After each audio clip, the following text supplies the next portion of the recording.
Ati nyuma yo gukurikirwa n'ibyamamare byinshi kandi bikomeye muri Leta Zunze Ubumwe za Amerika, Kamala Harris bidatinze agiye gufata inshingano zo kuyobora Amerika nk'umuperezida mushya w'umugore ubonye umwanya w'uperezida agasimbura Joe Biden nk'uko byagenze muri debate.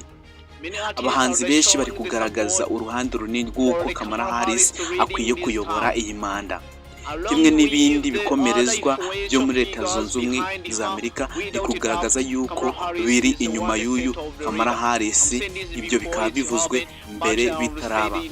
Ati umuyaga mwinshi uhuha kandi muri Amerika, imvura y'ibyishimo kuri bamwe, Trump we mu gahinda kenshi.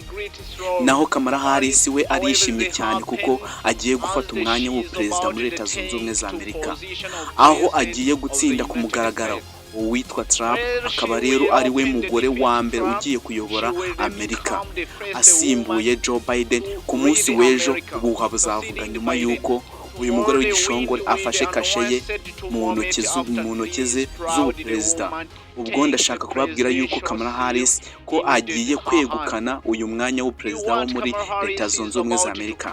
Isi yose ati yiteguye uyu mutingito w'amatora uri kubera muri Leta Zunze Ubumwe za Amerika, yuko Kamala Harris ari we ugiye kwegukana uyu mwanya w'uperezida. Hano kuri Global News Trend ndabashimiye cyane, mukane subscribe naho ibiganiro ni akagaruka. Ibi ni ibirimo biragenda bivugwa muri Global News Trend. Ndabashimiye cyane.